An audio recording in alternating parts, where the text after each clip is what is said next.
Salut mes gâtés, bienvenue sur cette nouvelle vidéo où on va parler de l'oracle de la triade. Donc c'est un oracle que j'ai reçu il n'y a pas très longtemps pour la fête des mères. J'ai déjà fait des petits tirages avec pour voir un peu parce que très franchement lors de la première prise en main j'ai été ébahie. C'est un jeu vraiment super, il est extraordinaire donc je vais vous présenter ça rapidement. Je vais directement passer au point négatif. Le premier point négatif, et non des moindres, c'est le prix. Pour le jeu seulement, on va compter dans les 27-28 euros. Donc c'est non négligeable, sachant que le petit coffret ne comprend que les cartes. Il y a un petit livret explicatif dedans. Alors il y a deux cartes de garde, on va dire, de garde. Et vous avez le petit livret, sachant que la moitié de ce petit livret, c'est en anglais. Donc vraiment, on est sur quelque chose de très très succinct. Vous avez 3 petits modes de tirage. Et vraiment, au niveau description, vous avez ici par exemple la carte, le numéro 10, la carte 10, c'est la réussite. Vous avez diplôme, affaires conclues, argent, basta. Donc c'est vraiment le plus simple possible. Ici sur le seau, on a beaucoup plus de petits tips, de petites explications, mais ça reste quand même très très succinct et c'est tout. Donc vous allez être obligé plus ou moins d'acquérir un livre explicatif. Donc le livre, on va être sur du 21,50 €. Ce qui fait que le jeu complet va nous revenir à 50 €. Franchement, c'est non négligeable. Je trouve que le livre vaut la peine parce que vous allez voir que c'est un jeu qui est assez complexe. Mais les cartes, je trouve que c'est un petit peu cher, sachant que par exemple, il manque la dorure ou de l'argenté, bref, peu importe. Mais il manque une finition, je trouve, sur les côtés, parce qu'à 30 € quasiment le jeu, je trouve que c'est un peu limite, surtout que c'est un jeu qui est édité en grand nombre. Il est très populaire, donc voilà, à ce prix-là, il aurait pu avoir une édition un petit peu plus jolie. Les cartes sont pas excessivement épaisses non plus. Le peu de fois où je l'ai utilisé, j'ai un petit peu abîmé les cartes en jouant. Donc voilà, c'est un petit peu un point négatif, le prix par rapport à la qualité. Mais on va passer au point positif. Le fait que les cartes soient fines, c'est pas tellement dérangeant. Parce qu'au final, ce jeu, de tous les jeux que j'ai eu, alors j'en ai pas des millions, hein, j'en dois en avoir 20, 25, peut-être un peu plus, j'en sais rien. De tous les jeux que j'ai eu pris en main, etc., c'est le jeu le plus agréable à tenir que j'ai eu. Les cartes sont juste à la bonne taille, peut-être un tout petit peu trop grandes, mais ça c'est pour moi, pour ma morphologie perso. Voilà, elles sont plus larges que l'Oracle G, par exemple, donc effectivement pour la prise en main c'est un peu plus compliqué.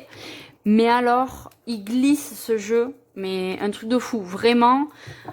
C'est génial. Je n'ai jamais vu ça avec un jeu. Alors, j'espère que ça va durer dans le temps, hein, que c'est pas juste parce qu'il est neuf, parce que dans tous les cas, tous les jeux que j'ai eu, même neuf, ne glissaient pas à ce point. Je vous montre avec l'Oracle G, qui est plus difficile à étaler.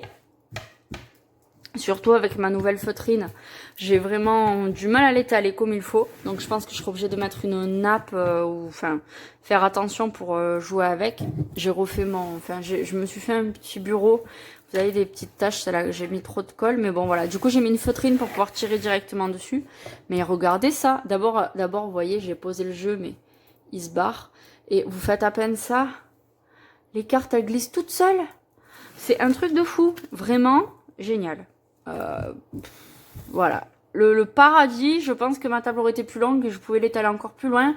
Vraiment, le paradis. Alors ça, pour étaler le jeu, c'est vraiment le top. Le fait que les cartes soient pas trop épaisses et qu'elles glissent bien, ça me permet de facilement les mélanger comme ça. Elles s'emboîtent les unes dans les autres comme un rien. Vraiment, il est super. Franchement, rien que pour ça, déjà, il vaut le coup.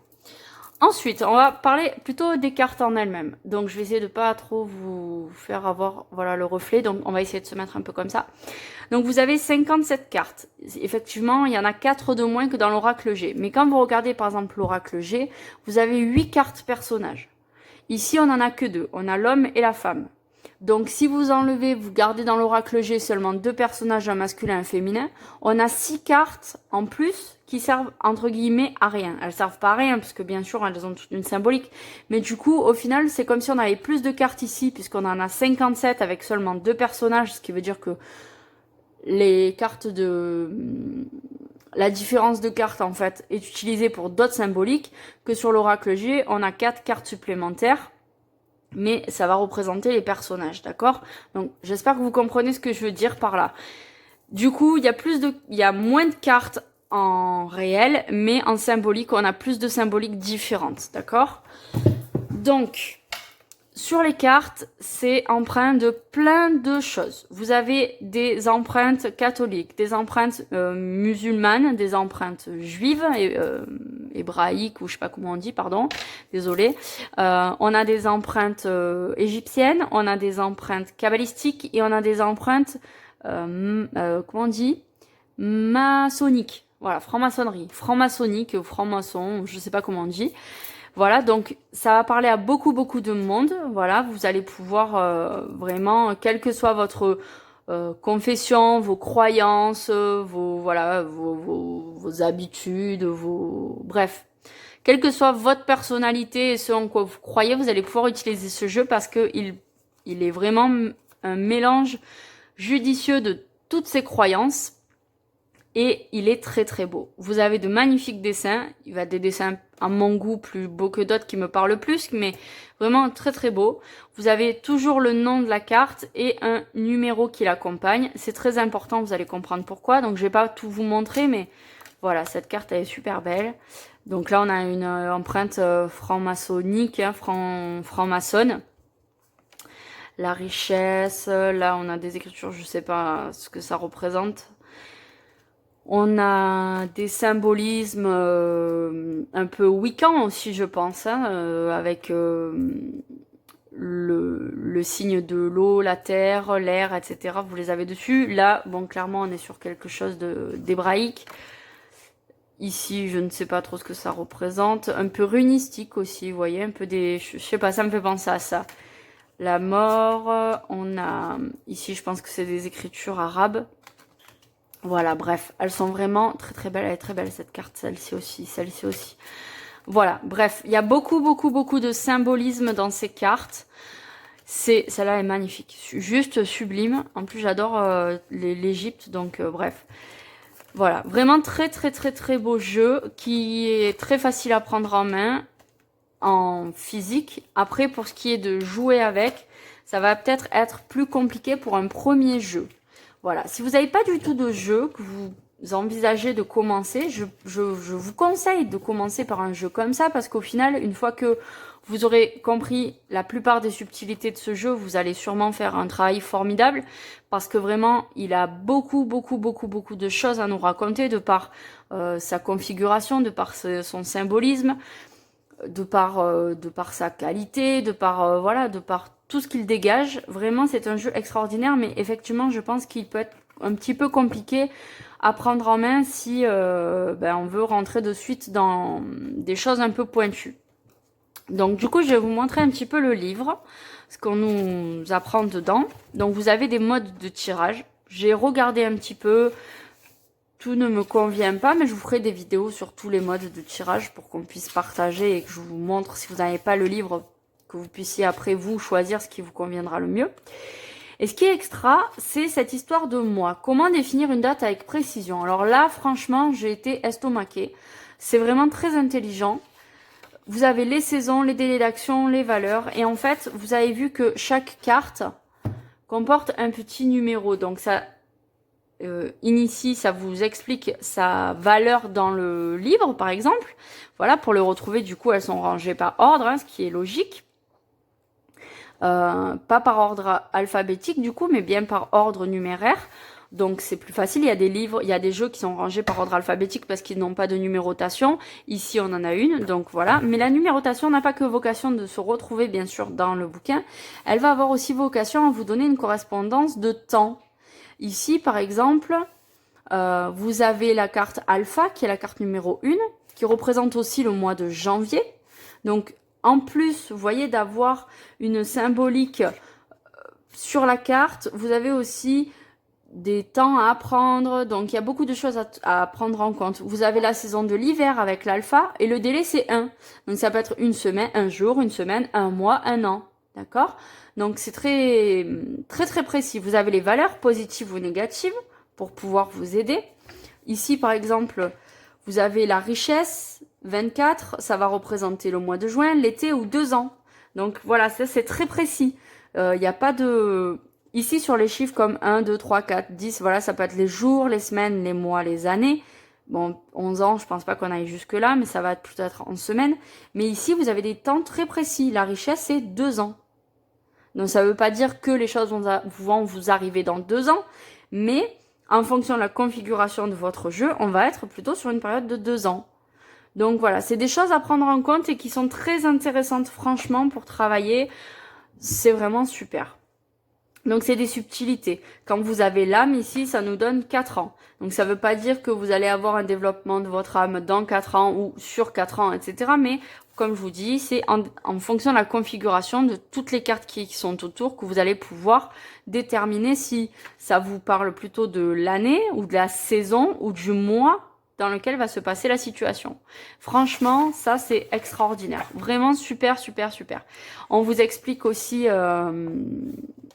ici, par exemple, pour les mois, donc pour la carte numéro 13, la 19, alors voilà, par exemple la 19, dont la déduction donne 10, puisque c'est 1 plus 9 égale 10. Vous voyez, on va additionner, excusez-moi, je vais juste... Lemon, coucher. J'ai un petit souci avec mes chiens qui n'arrêtent pas de casser les pieds depuis quelques jours. Donc voilà, bref, franchement, le livre est très intéressant parce qu'il apprend beaucoup de choses. Ensuite, au niveau de l'explication des cartes, bon, mais comme d'habitude, hein, on a ici le numéro, le nom, les petites explications pour avoir des petites informations à retenir sur ce que représente la carte en général. On recommence, la représentation de la carte. Et ici, les petites explications, enfin pas si petites que ça, qui sont assez d'ailleurs intéressantes, fournies. Et ensuite, vous allez pouvoir développer par thème. Donc, vous avez le caractère, le plan affectif, la correspondance matérielle, professionnelle, spirituelle et les associations particulières lors des tirages. Donc, c'est vraiment très, très intéressant. Et c'est comme ça pour toutes les cartes. Sur certaines, vous allez avoir des associations particulières vraiment plus précises avec si c'est la carte 1, 6, 7, etc., etc. Donc voilà, j'espère que ça vous aura plu, que ça vous aura peut-être donné envie d'essayer ou de reprendre en main ce jeu. Je vais m'y mettre vraiment avec passion parce qu'il me plaît vraiment beaucoup plus que le dernier que j'ai eu là, c'était Béline. Vraiment là, je sens un truc extraordinaire avec ce jeu. Je sens que ça va être un vrai casse-tête à prendre en main parce qu'il est très très chargé, mais vraiment il est très très beau. Il va falloir que du coup je m'exerce avec des gens en direct. Donc voilà, je vais essayer de m'organiser ça rapidement pour pouvoir le prendre en main le mieux possible. Être le plus complet possible sur mon apprentissage. Mais vraiment superbe jeu. Vraiment je vous le conseille, ne serait-ce que par la qualité de jeu en fait. Le fait que le jeu glisse et tout ça, je trouve ça super.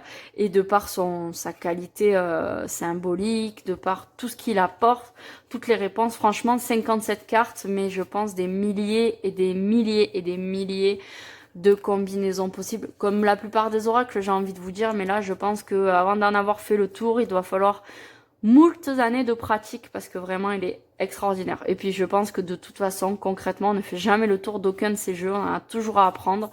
C'est toujours très intéressant de travailler avec. Ce sont des outils infinis. Voilà, je vous fais de gros bisous et je vous dis à très bientôt pour une nouvelle vidéo.